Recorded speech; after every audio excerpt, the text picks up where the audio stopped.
কাফির অবস্থায় তাদের মৃত্যু হবে। তো তাদের এই কর্ম তাদের হাতের কামাই, তারা নিজেরা ইচ্ছে করে এই কাজটি বেছে নিয়েছেন। এখানে আল্লাহ তাআলার কোনো দোষ নেই, সমস্ত দোষ তাদেরই, কারণ তারা খারাপ কর্ম বেছে নিয়েছে। আল্লাহ তাআলাও তাদেরকে সেই অবস্থায় ছেড়ে দিয়েছে, যেহেতু এই পৃথিবীতে আল্লাহ মানুষকে কর্মের স্বাধীনতা, কথা বলার স্বাধীনতা দিয়েছেন, এই জন্যই তাদেরকে এই কাজের মধ্যে ছেড়ে দিয়েছেন।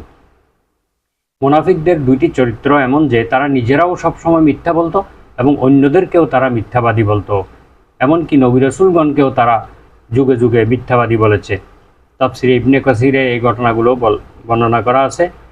তো মিথ্যা বলার অভ্যাস এটা একটা অন্যায় কাজ। এই বদ অভ্যাস মানুষকে শেষ পর্যন্ত কুফরি এবং নিফাকের দিকে পৌঁছে দেয়। ঠিক তদ্রূপ মুনাফিকদেরকেও এই মিথ্যা বলার অভ্যাস তাদেরকে কুফরির দিকে ঠেলে দিয়েছে, মুনাফিকের দিকে ঠেলে দিয়েছে। কুফর এবং নিফাক বড় অপরাধ হলেও এই অপরাধের মূল ভিত্তি হলো মিথ্যা দিয়ে শুরু হয়। এই জন্য হাদিসে বলা হয়েছে, আল কিসবু উম্মু কুল্লু খতিয়াতিন, মিথ্যা হচ্ছে সমস্ত পাপ কাজের মূল। মুনাফিকরা এই মিথ্যাকে পুঁজি করে মুনাফিকির শেষ পর্যায়ে তারা পৌঁছে যায়।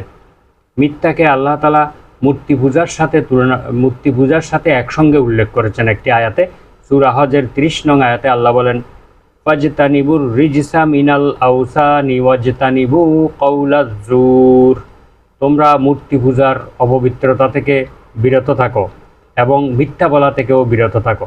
এখানে আল্লাহ তাআলা মূর্তি পূজা থেকে বিরত থাকার সাথে সাথে মিথ্যা বলা থেকেও বিরত থাকার কথাটি উল্লেখ করেছেন, এখানে অন্য কিছু উল্লেখ করেন নাই। তার মানে এটা মূর্তি পূজার মতোই একটি অপবিত্র কাজ, একটি ঘৃণিত কাজ এই মিথ্যা বলা, এটাকে এই জন্য একসাথে উল্লেখ করেছেন।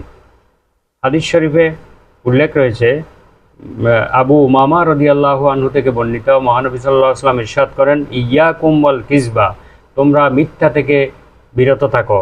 ফাইনাল কিযবা ইউজানিবুল ঈমান, কারণ মিথ্যা মানুষকে ঈমান থেকে দূরে ঠেলে দেয়। মিথ্যা এবং ঈমান একসঙ্গে থাকতে পারে না। একজন মুমিন হয়তো বিশ্বাসী হবে অথবা মিথ্যাবাদী হবে। মুমিন কখনো ঈমানের সঙ্গে কখনো মিথ্যা একত্রিত হতে পারে না। হয়তো মানুষ মিথ্যাবাদী হবে, না হয় সেই মুমিন হবে, দুইটা একসঙ্গে থাকতে পারে না।